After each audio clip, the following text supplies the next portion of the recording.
Well, that's what me and Shane talked about that literally just last post-game show was how the league is kind of caught up to Boston. And I just want to throw out a quick stat that supports that.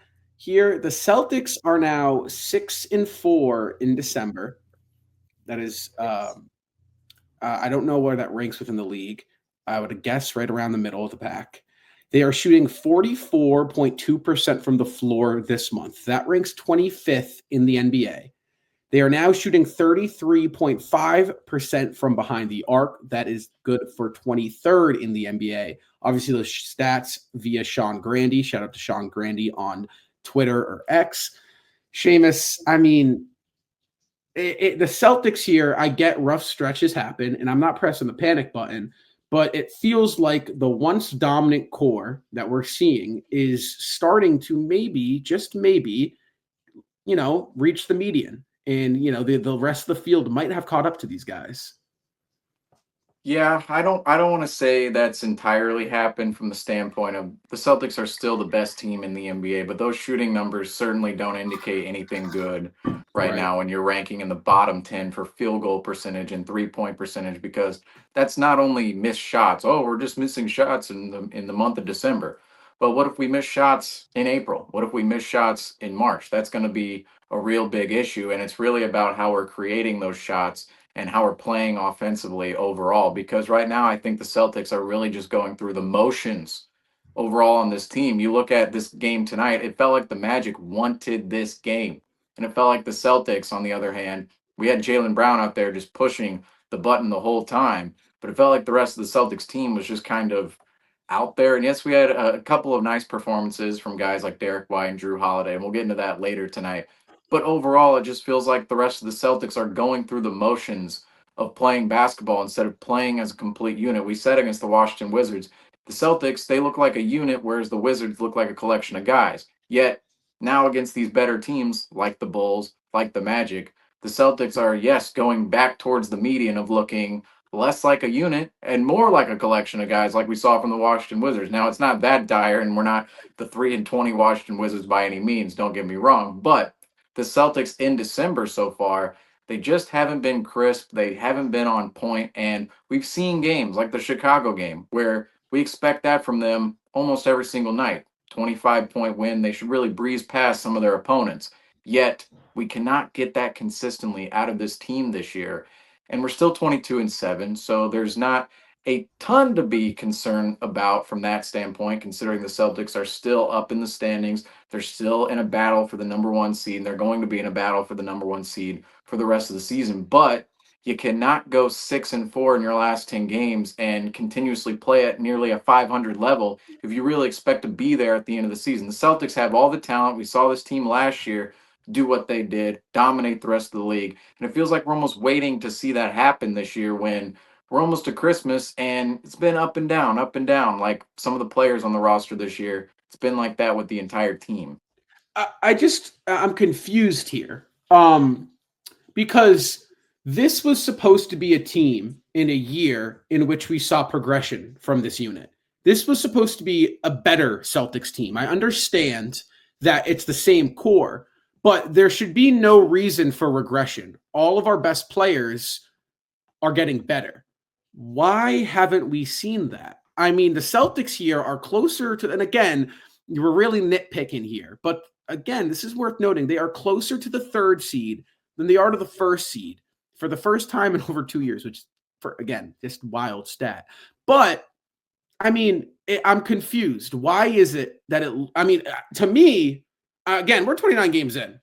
There's been a clear step back. This team is not super close. Not they're not super far, but they're not super close to being at the level in which they were last year. And I think that's pretty apparent. Why is that? I'll say there's three reasons for this in my mind. Number one, I think there's more of a target on the Celtics back this year, whereas last year they were a new team. People understood how good of a team the Celtics were. Yet since winning the championship, it does add that extra nuance to a team where they go, where the rest of the opponents go, yep, that's the team when they come into our house, like we did in Orlando tonight, or we go into their house, go into the TD Garden.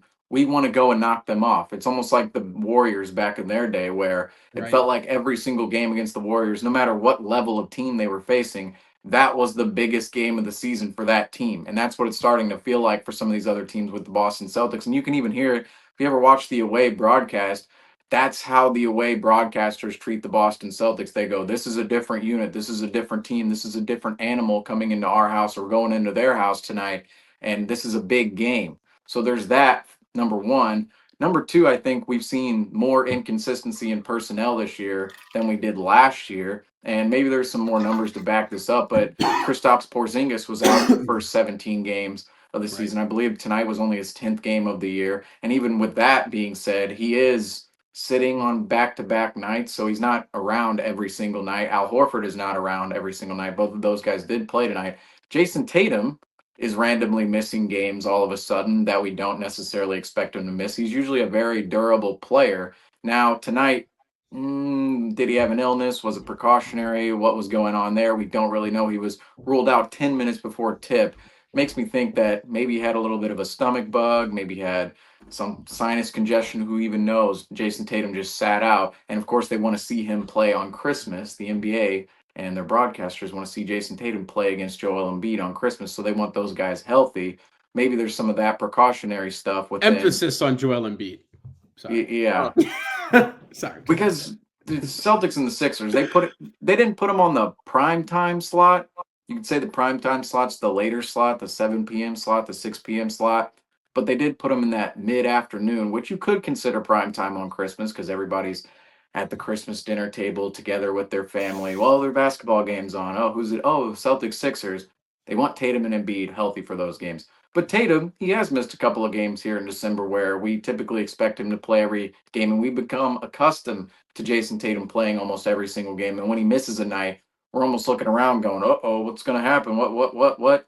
But that really goes on with it goes in with the overall point of the Celtics haven't quite had the consistency in personnel, I feel like, this year as they did last year at this time. And I know they missed Jaylen Brown around this time last year, but it felt like when Jaylen Brown came back from his injury, he was just playing at another level. And furthermore, from that, it didn't feel like guys were going in and out of the lineup as much as they are right now. And of course, you get in to the fact the Celtics, this is the third reason they won the championship last year. And we thought coming into the season, oh, yeah, there's more motivation for Jaylen Brown. There's more motivation for Jason Tatum. There's more motivation for guys like Peyton Pritchard, Drew Holiday, Derek White.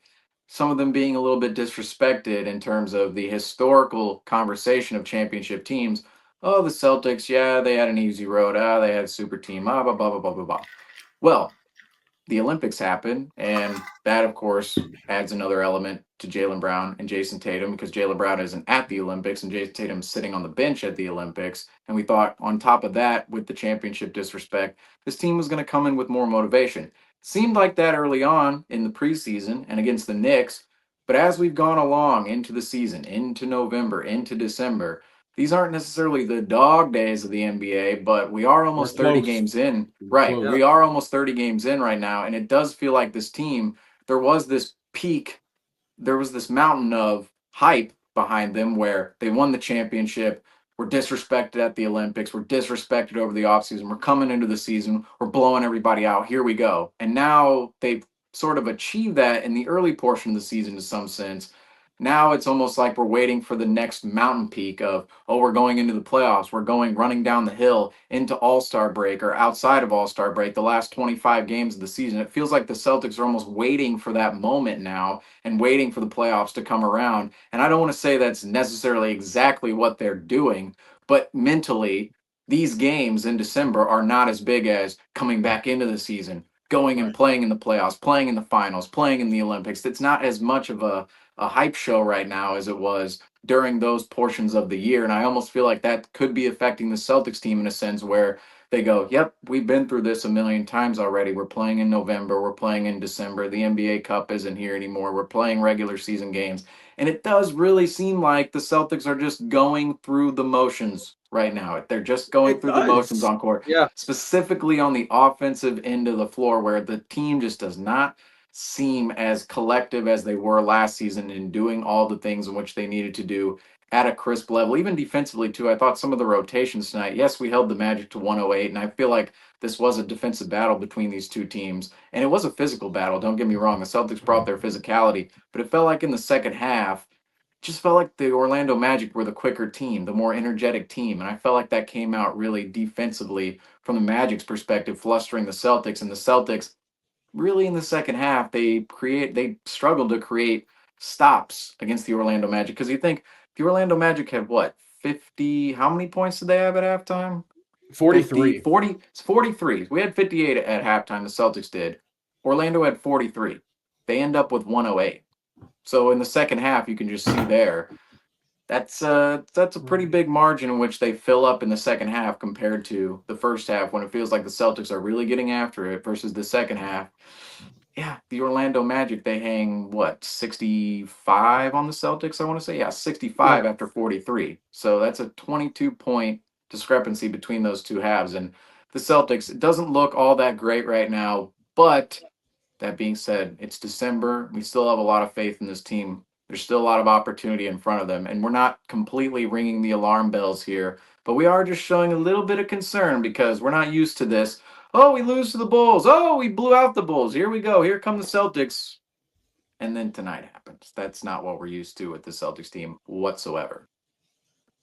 Especially with this roster, I think that we've seen a lot more independent performances from the Celtics roster and the Celtics lineup.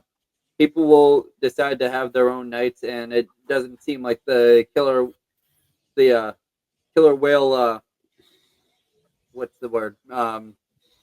Similarity that Joe Mazzulla likes to compare the Celtics to is a pot of killer whales. They're acting like great white sharks, and if there's another one in their territory, they back off. They're acting like some wimpy deers. Is what they're acting like. I'm sorry, they're acting like some wimpy deers, some Bambies. Yeah. I mean, come on.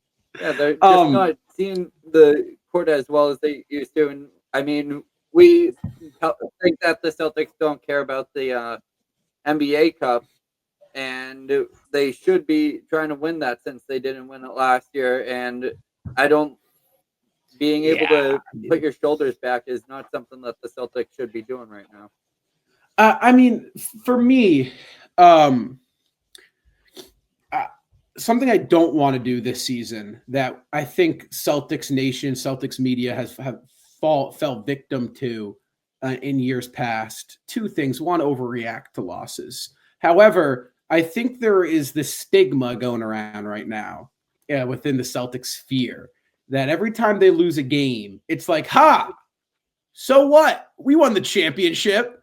And so what? Oh, we had a 15-point lead. So what? I'm not moved, right? And well, yes, you might be right, but there are some things that Boston is doing right now that could develop as habits that you have to look at, and you have to say, okay, this needs to be addressed. Because if come April, right, they're not addressed, you might sit there and think to yourself, you might see it pop up in a game 4 where they get complacent. Because I will say right now, something we did not see through 82 games last year, right? Maybe a couple times when they blew a couple of leads because, the other team got hot, right? We did not see this team get complacent, relaxed, and just going through the motions. That was never a topic, a conversation about this team. It is this year. To me, that's a little worrisome because, again, right, we understand how good the Celtics team is. I also understand how tough it is to go back-to-back in this league. And that's something the Celtics need to address. It's something they need to lock in on. Because guess what, guys? I'm sorry, but you can't just look at some of these losses, right, and just go, you know what? Yeah, what about June? How about that historic playoff run? It's like, yeah, sure, right? It was awesome.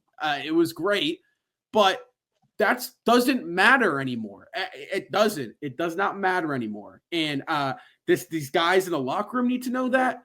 I think we need to know that. So it's very important. You cannot go about this season for the remainder of the year thinking, but June 17th, what happened then? 2024, because you're going to go down a rabbit hole. See, and we'll bring this point up again. We brought it up last post game, but we'll bring it up once again. Last year's road to the finals for the Celtics did not include Jimmy Butler. In the second round, Donovan Mitchell went out. In the third round, Tyrese Halliburton went out of the series. Didn't even play in the series. We faced the Dallas Mavericks, who were a number 5 seed in the NBA Finals. Look at the Denver Nuggets in 2023. Who did they have to face? 8 seed, 4 seed, 7 seed, 8 seed. And on the other side of the bracket, remember, the Boston Celtics were the number 2 seed. Couple of struggles with the Atlanta Hawks in the first round. Trae Young hits that game winner at the Garden. We have to play an extra game in Atlanta. We have to fly all the way down to Georgia to play an extra game. And what was one of that team's biggest problem was complacency. All throughout the year, complacency. And I will say the team right now is much different than that team, but at the same time, same players there. I mean, I won't pick on Tatum, Brown, Derek White a ton because of course we still have Drew Holiday and Porzingis, and this team is very different, very constructed, extremely different. But that second round against the Sixers, we lose game 1 at home against the Philadelphia 76ers. James Harden hits a huge shot. Game 6, we're down by a ton. Tatum saves the Celtics in game 6 in Philadelphia from ultimate embarrassment. Jason Tatum, I mean, sometimes you look back at the memories of Jason Tatum. I know he didn't play tonight, but my goodness, how many times has he saved this Celtics team? Game 6 in Milwaukee, game 6 in Philadelphia. Those are just some of the greatest Celtics moments that people will one day look back on and go, man, we were really watching something special with Jason Tatum right there. But regardless, game 6 saves us. Game 7, we come out, whoop the Philadelphia 76ers at the Garden. And then against the Miami Heat, it's a 2-8 series. That was the ultimate path towards the finals for the Celtics. That's what kind of annoys me about the rhetoric right now of, oh, yeah, we won the championship, oh, it'll be fine. And, oh, yeah, some of these things we're not exactly hitting on the defensive side of the floor, the offensive side of the floor, but we'll get there later on in the season. No, we need to be developing those good habits right now and get back to where we were last year, because the year before in 2023, the Celtics should have made the finals in 2023, and we should be talking about 4 straight finals appearances right now, 22, 23, 24, now 25. Instead, in 23, you get complacent against the Atlanta Hawks. Trae Young hits a game winner. That goes to a game 6. We go down, of course, to Atlanta, win that game. Philadelphia, they win a couple of games at the Garden. That goes to a game 7. We almost lose in game 6 in that series. And then we face the 8 seed Miami Heat, who are, of course, dangerous that year. But the Celtics are beaten by guys like Caleb Martin and Gabe Vincent, who are not even in the conversation of players right now in the NBA. And credit to them, they were able to hit wide open threes. But guess what? They were wide open in that series for a reason. The Celtics were not crisp in that series at all. And they lost the first 2 home games. Look, you have to, no matter what level of team you are, whether you're a 2 seed, 1 seed, whatever it is, you have to respect your opponents and respect the rest of the league, because the championship path is not always going to open up and flourish the way it did for the Celtics last year. And even amidst that championship run for the Celtics, in which they didn't face Jimmy Butler, did not face Donovan Mitchell for half the series, did not face Tyrese Halliburton throughout the Eastern Conference, we still saw games where Jaylen Brown had to hit a game winner or hit a shot to send it into overtime in the corner. We saw in Indiana, Drew Holiday had to come up with a big steal in order to pull out that game. I was at game 4 in Indiana when we made it to the finals, and oh my goodness, it looked like the Celtics for most of that game weren't going to win, and you had this feeling that they were going to come back, and they eventually did. But that's a series in which the Celtics sweep where it could have been 3-1 Indiana the other way. We think about, I believe it was game 4 in Cleveland. Jaylen Brown has to hit a huge shot down the stretch in order to close that one out. The series against the Miami Heat, we lose game 2. Now, the rest of those weren't really that close, but that series should have been a sweep, and it was a 5-game series. So even last year where we think, oh, that was so easy for the Celtics, they should just breeze through the rest of the East. Well, this year, it's not going to be as easy as a path for number one. Number 2, the Orlando Magic here, I want to point out with their team right now, they're missing their 2 best players. And their bench squad, essentially, Trevelin Queen dominated the Celtics tonight. Cole Anthony was a stinger for the Celtics tonight. We look at Tristan da Silva. He dominated the Celtics tonight, in a sense. Now, for the standards of these players, of course, they didn't go off like Jaylen Brown did tonight or anything like that. But the players on the Orlando Magic this is their second unit essentially coming over and taking first unit responsibilities. Now, some of these guys are in the first unit, but they're missing their two best players. They're missing Mo Wagner for the rest of the season. And this is a type of game where they look at into the future when they face the Celtics. We're going to face them twice more this year. The Orlando Magic once in January, another time down in Orlando in April. That'll be an interesting matchup because you never know. Wagner and Boncaro could be back, and that could be for seeding purposes. Who knows? But this is a team where they gain confidence from playing a game like this later on in the season where they go, look, we've already done this against the Boston Celtics. We already know what they're going to bring to our floor, and we already know what we're going to bring to them. And in a playoff series where the margins matter, we saw in 2023, the margins matter, even though we were the better team than the Hawks, than the Sixers, than the Heat. We played extra games in all those series. We lost one of those series and could have lost another one. And that's where this 2025 Celtics team, as we're going into 2025 now, they do not want to find themselves in the same position as that 2023 team where they should be the best team in the Eastern Conference. They could be the best team in the league. They could make the finals and even win the finals.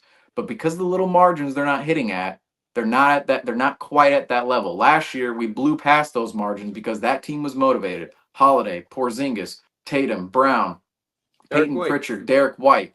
They were all motivated. Sam Hauser, of course, too. New role, second year in his new role, even enhanced role.